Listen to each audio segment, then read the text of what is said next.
अस्सलामुअलैकुम एवरीवन। मेरे पास ये क्वेरी बहुत ज़्यादा आ रही है कि सूरह अल बकरा कितनी बार पढ़नी चाहिए, हम किस टाइम पढ़ सकते हैं, क्या पूरे दिन में एक ही बार पढ़नी ज़रूरी है, क्या हम उसको 2 से 3 दिन में पूरा कर सकते हैं। कमेंट सेक्शन में ना हर दूसरे इंसान का ये वाला क्वेश्चन है ही। ऐसे ही इस्तगफार को लेकर भी क्वेश्चंस थे, तो मुझे वीडियो बनानी पड़ी। तो मैंने सोचा आप सबकी इस वाली क्वेरी को भी मैं वीडियो के थ्रू एड्रेस कर देती हूँ। देखिए, एक चीज़ याद रखिएगा, ये चीज़ मैं बार बार बोलती हूँ और बोलती रहूँगी। ये बिल्कुल मैटर नहीं करता आप कितने लंबे लंबे वजीफे कर रहे हैं, आप एक सूरत को एक दिन में कितनी बार पढ़ रहे हैं, या आप कितनी ज़्यादा तस्बीहात कर रहे हैं, मतलब 5,000 बार, 10,000 बार। ये बिल्कुल मैटर नहीं करता। मैटर पता है क्या करता है? आपका अल्लाह की ज़ात पर कितना यकीन है, आप जो अल्लाह का कलाम पढ़ रहे हैं उस पर आपका कितना यकीन है। क्वांटिटी मैटर नहीं करती, मैटर करती है क्वालिटी, आप कितने फोकस के साथ पढ़ रहे हैं। यही चीज़ मैंने इस्तगफार वाली वीडियो में भी बोली थी कि ये मैटर बिल्कुल नहीं करेगा आप 5,000 बार इस्तगफार कर रहे हैं, 10,000 बार इस्तगफार कर रहे हैं।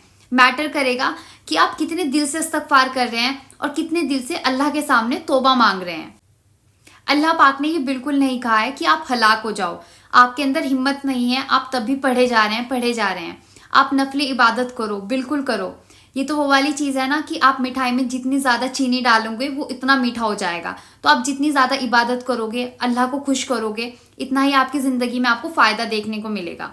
पर एक बात को हमेशा याद रखना, अपनी बॉडी को एजियत देना भी गुनाह है।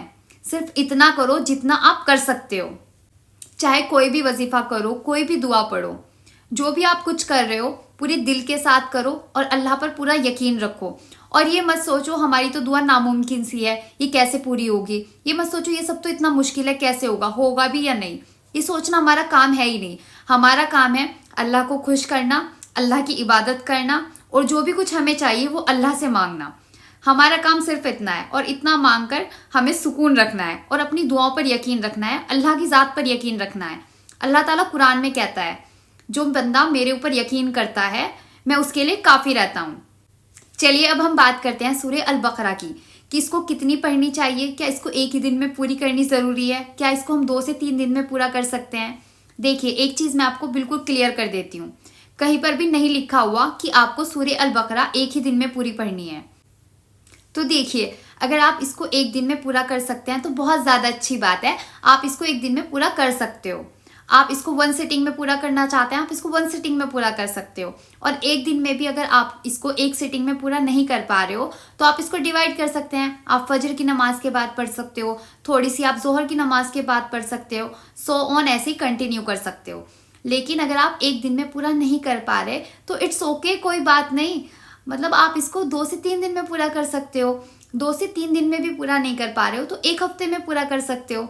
ज़्यादा अच्छा है अगर आप इसको 1 दिन में पूरा करो या 3 दिन में पूरा करो।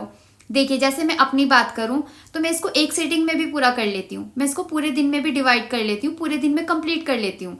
और जिस दिन मेरे पास वर्कलोड ज़्यादा रहता है तो मैं इसको 3 दिन में पूरा कर लेती हूँ। 3 दिन से ज़्यादा मैं इसमें टाइम नहीं लेती। अगर आप वर्किंग हैं, कॉलेज गोइंग स्टूडेंट हैं, हाउस वाइफ हैं, या आपके पास वर्क का ज़्यादा लोड रहता है तो आप चाहें तो उसको 3 दिन में पूरा कर सकते हो। और 3 दिन में ना बिल्कुल ईजिली पूरी हो जाती है। देखिए, 2 पारे से ही तो ज़्यादा की सूरत है ना, 2.5 पारे से कम है। अगर मैं बात करूँ आपकी तो एक दिन में आप चाहो तो 1 पारा पढ़ सकते हो। ये तो हमारी ढील होती है कि हम नहीं पढ़ पाते हैं।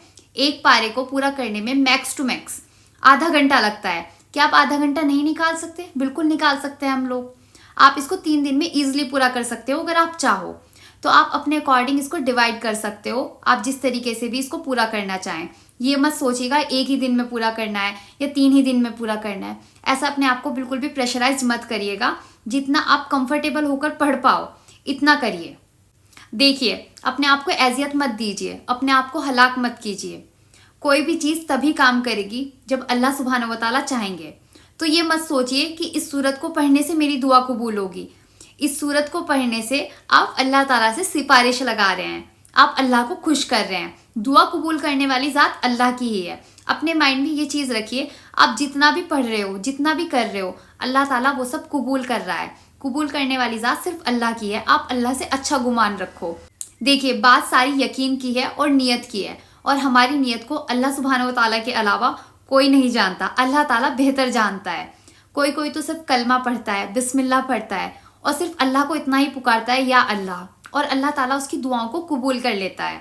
और किसी किसी से अल्लाह ताला थोड़ी ज़्यादा मेहनत कराता है, क्योंकि हो सकता है अल्लाह ताला को उसका मांगना ज़्यादा पसंद आ रहा हो, उसकी आवाज़ ज़्यादा पसंद आ रही हो, तो अल्लाह ताला इसलिए थोड़ा डिले कर रहा हो। इसका मतलब ये बिल्कुल भी नहीं है कि आप अपनी बॉडी को मतलब एजियत दें, अपने आप को हलाक करें कि नहीं मुझे और ज़्यादा पढ़ना है तभी अल्लाह कबूल करेगा।